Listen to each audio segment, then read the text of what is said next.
જય શ્રી કૃષ્ણ મિત્રો, આજે આપણે વાત કરવાની છે કે પોલીકેબના ઇન્વર્ટરમાં જે ગ્રીડ ઓવી એટલે કે ગ્રીડ ઓવર વોલ્ટેજને લીધે ઇન્વર્ટર ટ્રીપ મારી જાય છે અને જે રેડ કલરની તેમાં લાઇટ આવે છે તે લાઇટ બ્લિંકિંગ થાય છે.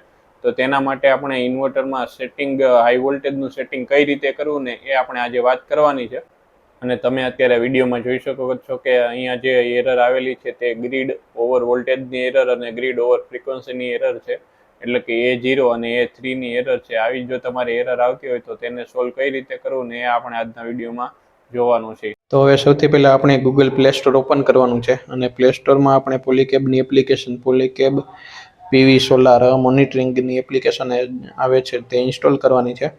અને ઇન્સ્ટોલ કરીને આપણે ઓપન કરશું એટલે સૌથી પહેલાં તમને ઉપરની બાજુ જે લોકલ કનેક્શન દેખાય છે, લોકલ એક્સેસ, એમાં જવાનું છે. ત્યાર પછી તમારા ઇન્વર્ટરનો સિરિયલ નંબર આવી જશે, તેના ઉપર ક્લિક કરશું અને ક્લિક કરીને નીચે જે ઇન્સ્ટોલર છે તેના ઉપર આપણે ક્લિક કરવાનું છે.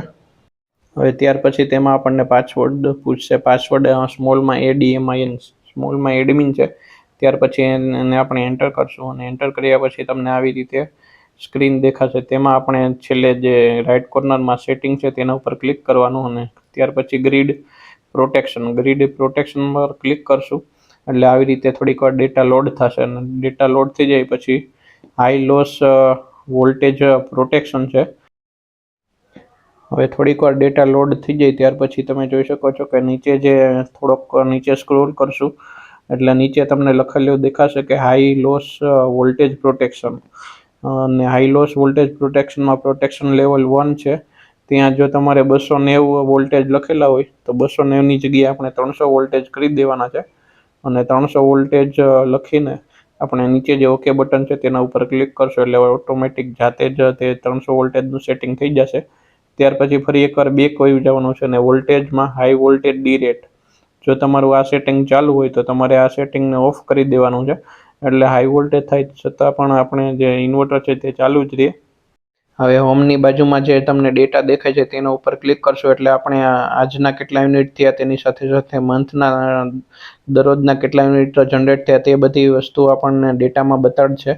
ત્યાર પછી હજી એક સેટિંગ ઉપર ક્લિક કરશો એટલે ક્વિક સેટિંગમાં સિંક ડિવાઇસ ટાઈમ, એમાં તમે જોઈ શકો છો કે આપણે આજની તારીખ અને ટાઈમ આવેલો હોવો જોઈએ. જો ન આવેલો હોય તો ઓટોમેટિક જે ઓકે કરશો એટલે આવી જશે. ત્યાર પછી આપણે હોમમાં જોઈ શકો છો કે ટુડે એટલે આજના 17.42 યુનિટ થયા અને ટોટલ એમાં 16.18 મેગાવોટ અવર્સ યુનિટ એટલા જનરેટ થયા છે. એટલે આ રીતે તમને વિડીયો ગમ્યો હોય તો વિડીયોને લાઇક, શેર અને કમેન્ટ કરી દેજો.